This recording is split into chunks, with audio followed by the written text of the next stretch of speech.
Magandang oras mga kababayan, mga ka-Golden Boy. Meron tayong bigyan ng reaksyon ngayon at i-share sa inyo ang video ng ating kapatid na sa iyong araw. Ito ang tungkol sa isyu ng awayan ni BBBM at ni BP Sara at ni Digong Duterte.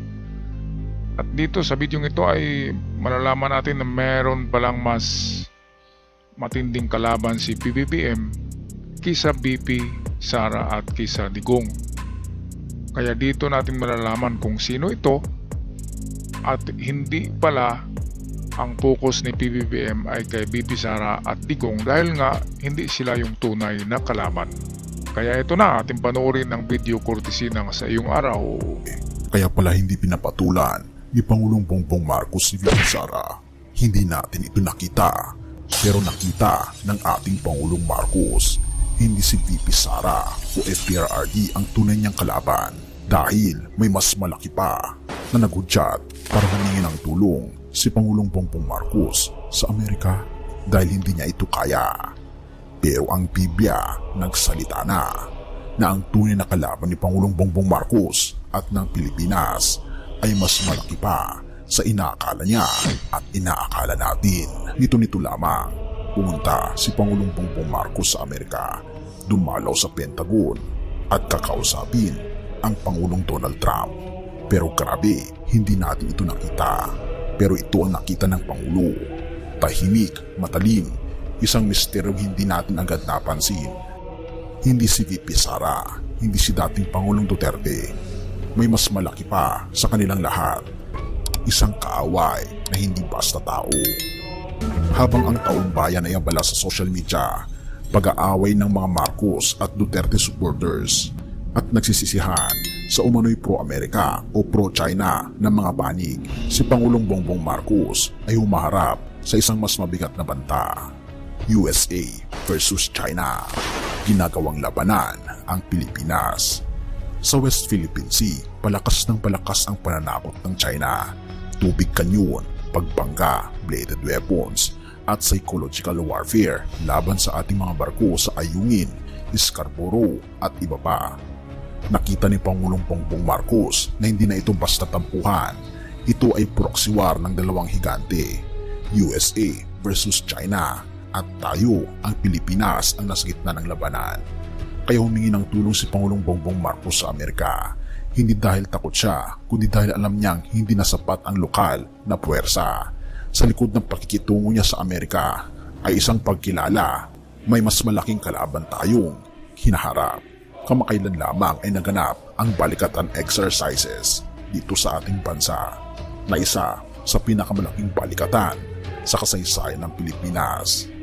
Mula na ngayong araw ang balikatan military exercises ng Pilipinas at Amerika sa Palawan at Batanes, Ita. Ito ang isa sa pinakamalaking pagsasanay sa loob ng halos 4 na dekada. Alright so mga kababayan, bakit nga ba ganito na lamang ang paghahanda ng Amerika at ng Pilipinas sa pagdepensa ng ating teritoryo ng karagatan sa WPS? Well, meron kasing dito itong ang labanan dito ay ang pagkontrol sa buong mundo. Malaking labanan ito kasi ang China, ang kanila palang ambisyon sa buong buhay nila ay talunin ang Amerika at sila na ngayon ang tatawaging New World Order. Ang New World Order pala ay ang gusto mangyari ng China, Russia at North Korea. Kaya ito'y labanan ng kadiliman at kabutihan. Saan ba kayo papanig? Sa komunista ba o sa demokrasya? Mga kababayan.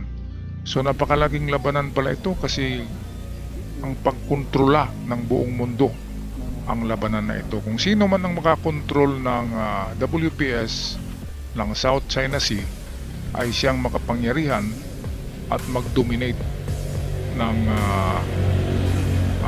nitong kapangyarihan sa buong mundo. Kaya ito ang tanging ambisyon ng China na talunin ang Amerika at makontrol ang South China Sea. Kasi nga yan yung daanan ng international commercial vessels na maghatid ng mga ng mga supply at mga goods na ini-export at ini-import ng mga bansa. Kaya kapag nakontrol yan ng China, of course, meron na silang sasabihin natin na parang toll gate na ilalagay dyan sa South China Sea na lahat ng barko ay magbabayad sa kanila. Ganyan kasakit ang China at yan ang kanilang habang buhay na ambisyon na matalo at sila na ang magiging number 1 superpower in the world. Kaya gusto talaga nila talunin ang Amerika. Ngayon dahil sa meron nga tayong treaty with America since 1951, pirmado ng mga presidente ng Amerika at Pilipinas ang treaty na yan, na alinman sa dalawang bansa ang atakihin ng kalaban ay obligadong tutulong at sasaklolo ang kapanalig nito. Walang iba kundi Amerika ang kapanalig natin, mga kababayan. Kaya hindi si BP Sara, kaya hindi pinatulan ni PBBM dahil hindi ganon kalaki si BP Sara sa paningin ni PBBM. Sabi nga ni PBBM ay waste of time ang paglitis kay Sara. Pwede rin, di ba mga kababayan? Kasi sa likod ni BP Sara ay naroon naman talaga ang higanting China. Napaka masilan, sensitive talaga ang na to, issue ng WPS dahil nga ang nakataya dyan ay trilyones na halaga ng mga langis na nakareserba at iba pang klaseng minerals na nariyan sa WPS. Kaya kung sino man ang makakontrola ng WPS ay matutulad sa Dubai ang yaman. Magiging yaman ng Dubai, kasing yaman, mga kababayan. Patuloy tayo sa video courtesy ng GMA Integrated News. Sa Palawan at Batanes, Ita, ito ang isa sa pinakamalaking pagsasanay sa loob ng halos 4 na dekada. Pa ito, merong nang gugulo, panloob na gulo. Ito ang disinformation at sisihan. Naglipa na ang fake news at mga leak online, peking videos ng gera. Sinisiraan si Pangulong Bongbong Marcos sa pagkaka-Amerikano. Sa kampo ni Duterte, sinasabing kasalanan ni Marcos kaya tayo inaaway ng China. Sa kampo ng mga Marcos, may sikreto pala daw si Duterte sa China na hindi sinasabi sa bayan. Ang lumalabas parang away lang ni Pangulong Bongbong Marcos at ng mga Duterte. Pero kung iisipin, hindi sila ang tunay na magkalaban. Pero bago natin tignan yan, ano nga ba yung lihing nakasunduan? Alright, so bago rin natin tatalakayin yan, ay meron lang ako ibahagi sa inyo kung bakit ganito kalakas ang paniniwala ng DDS.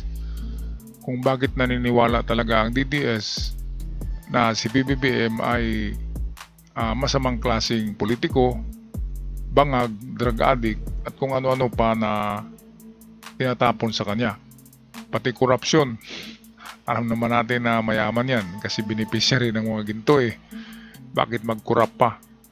Ngayon, lumakas ang ganyang strategy ng China dahil nga sa tinatawag na keyboard warriors ng China. Ito yung mga bayarang vloggers ng China. Hindi lang mga Chinese yan kundi sa Pilipinas ay meron daw 60,000 ka-keyboard warrior ang China. At yan ay kahit Chinese na keyboard warrior, all in all, kasama ang mga Chinese keyboard warrior ay merong 2 million mahigit na mga trolls. Ito yung keyboard warrior ng China na sinisiraan pati Amerika, pati Australia, at kung sino mang kalaban ng China na bansa ay yun yung 2 million ka-trolls. Ang karamihan yan ay nandun talaga sa China at nagpanggap na mga Pilipino sa kanilang mga social media account at patuloy na naninira sa Pilipinas, sa Amerika at sa iba pang mga kaalyado ng Pilipinas. Kaya yan ang sikreto kung bakit marami ang naniniwala na hindi mabuting presidente si PBBM dahil nga ang dami-daming keyboard warriors ng China na nagsasabi ng ganito, na corrupt, drug addict, pulburon, si PBBM. Hindi lang yan mga Pilipino trolls ng Chinese, kundi Chinese na rin ng mga nationals na trolls na nagpanggap ng Pilipino. Kaya napakarami talaga niyan. Kaya ngayong 2028 ay ingat kayo sa mga trolls na yan. Kung tingnan nyo ang history ng kanilang mga vlogs, makikita nyo ay mga Chinese.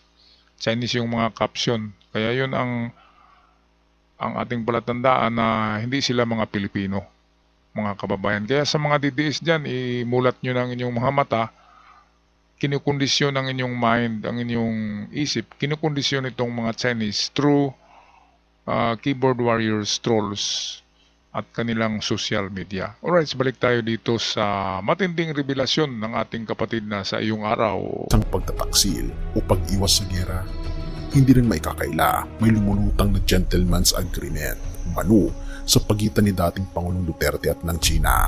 Ayon kay Pangulong Bongbong Marcos, may kasunduan daw. Hindi ito dokumentado pero nakita niya ang pruweba sa kilos mismo ng Beijing. Ngunit ang sabi ni Duterte, walang isinuko, peace lang ang habol. Ngunit para kay Marcos ito'y delikado, isang kompromiso sa soberanya ng Pilipinas. Bakit walang dokumento? Bakit hindi ito isinama sa transisyon? Ito na ang malaking tanong. Naglipa na ang sinasabing keyboard warriors na patama sa Pangulong Bongbong Marcos at hindi may kakaila na hindi kaya ng puwersa ng ating Pangulo ang mga keyboard warriors na ito na sumisira sa integridad ng ating gobyerno. At kaya ngayon, si Pangulong Marcos ay tumitingin sa Amerika, Japan at iba pang kaalyado, hindi para magpasakop, kundi para ipaglaban ang ating karapatan at buhay ng mamamayan. Ang hindi natin nakikita sa likod ng EDCA, West Philippine Sea at US-Philippine drills ay ito. Ang digmaan na hindi lang militar, ito ay labanan ng ideolohiya, katotohanan at espiritu. Sa lahat ng usapan tungkol sa missiles, bases, allies at fake news, ang totoong tanong ay, sino ang ating pinaniniwalaan? Sino ang ating sinasamba? Mateo 6 verse 24. Hindi kayo maaaring maglingkod sa Diyos at sa kayamanan. Ayan mga kababayan, diyan tayo magtapos sa itong chapter ng Mateo 6:24 na hindi nga pwede tayong maglingkod sa kayamanan at sa Diyos. Kailangan mamili tayo diyan ng isa. Ang kailangang piliin ay ang Diyos. Okay, balikan natin itong sinabi dito na ito. Merong ito, para ipaglaban ang ating karapatan at buhay ng mamamayan. Yan ang ginagawa ngayon ni PBBM. Hindi lang makasarili ha. At napansin nyo, bakit ganito na lamang ang pagprepara ng Amerika? Imagine merong 12 na ngayon ka-EDCA sites sa Pilipinas. Yung 9 lang yung kanilang dinidisclose, pero meron pang 3 na sikreto lamang sa mga sikretong isla para hindi malaman ng China. Kaya bakit gumastos ang Amerika? Bakit naganda? Dahil nga totoo itong banta ng China. Matagal na yan. Panahon pa yan kahit sa panahon ni Pinoy ay talagang malakas ng ng China pangbubuli diyan sa WPS. Meron ngang standoff, 'di ba, sa panahon ni Pinoy, halos magbarilan diyan sa WPS. Kaya nga sadyang nilagay ni Pinoy ang BRP Sierra Madre diyan para magiging outpost at landmark natin na iyan ay atin ang Scarborough Shoal. Okay, anong masasabi nyo dito mga kababayan sa napakalaking banta sa Pilipinas at sa buong mundo nitong pagtangkang pag-agaw ng China ng buong WPS at buong Pacific Ocean? Paki-comment sa ating comment section down below at sa mga bago pa lamang sa channel, huwag kalimutan mag-subscribe. Maraming salamat.